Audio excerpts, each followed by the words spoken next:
अब हमारा last topic रह गया है रोल ऑफ अकाउंटिंग। ठीक है, जैसे मैं आपको पहले बताती आई हूँ, ये आपको रीड ओनली करना है सिर्फ, इसमें आपको ज्यादा स्ट्रेस नहीं ले रहा है, जस्ट पढ़ लो कि पॉइंट्स में हाईलाइट क्या कर रहा है वो, मतलब कि वो समझाना क्या चाह रहा है।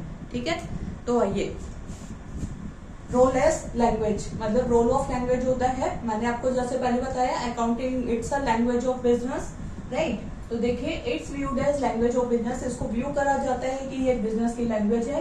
It prepares reports and statements, ये रिपोर्ट्स और हमारी ऐसी स्टेटमेंट्स प्रिपेयर करता है which communicates information with an enterprise, जो कि इंफॉर्मेशन देगा वो एंटरप्राइज को। ओके, नेक्स्ट आता है role of historical record. Historical record का मतलब क्या होता है, इसमें क्रोनोलॉजिकल रिकॉर्ड होते हैं सारे के सारे फाइनेंशियल ट्रांजैक्शन के अकाउंट्स की बुक में, मतलब पुराने से पुराने रिकॉर्ड होते हैं इसमें सारी फाइनेंशियल ट्रांजैक्शन के अकाउंट्स की बुक्स में। ओके, नेक्स्ट पढ़ते हैं role of determining net profit. ये हमारा एक मीन्स होता है जिसमें हम नेट प्रॉफिट और लॉस जो है एंटरप्राइज के निकाल सकते हैं। Okay, role of financial position, it is also recorded as a means of, ये मतलब एक ऐसा ही मीन्स होता है जिसमें फाइनेंशियल पोजीशन जो है शो करी जाती है बिजनेस की bye preparing balance sheet. Balance sheet prepare करते हैं हम, कैसे शोइंग करते हैं, फाइनेंशियल पोजीशन दिखाते हैं ना हम अपने स्टेटमेंट, मतलब कि कंपनी की अकाउंट बुक्स में, तो वो हम कैसे फाइनेंशियल पोजीशन दिखा पाएंगे, बैलेंस शीट प्रिपेयर करके।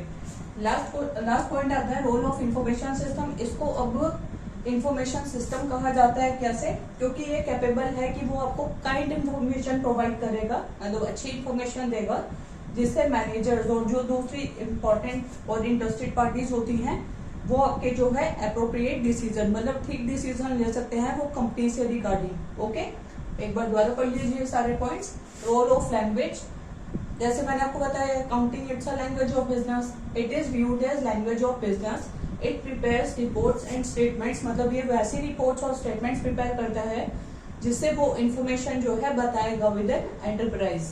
It prepares reports and statements which communicate information with an enterprise. Okay. Role of historical record, ये chronological record होता है सारे का सारे financial transaction का in the books of account. Chronological मतलब serial wise record होता है, पुराने से पुराना record. It is viewed as chronological record of financial transaction in the books of accounts.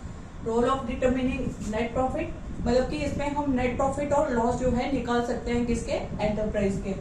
Role of financial position, ये भी आपका एक मीन्स होता है जिसमें हमें फाइनेंशियल पोजीशन हमारे एंटरप्राइज की पता चलेगी by preparing balance sheet, balance sheet prepare करके।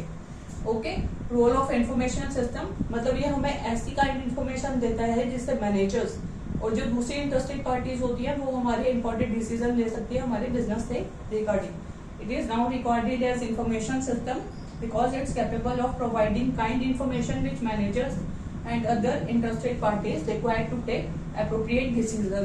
I hope ये सारा पॉइंट आपको क्लियर हो गए होंगे, और यहाँ तक हमारा यहाँ पे ही फर्स्ट चैप्टर आपका कंप्लीट होता है।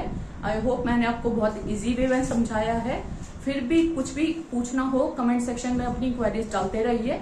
I will solve your each and every query, and please like it, subscribe it and share it with your all friends.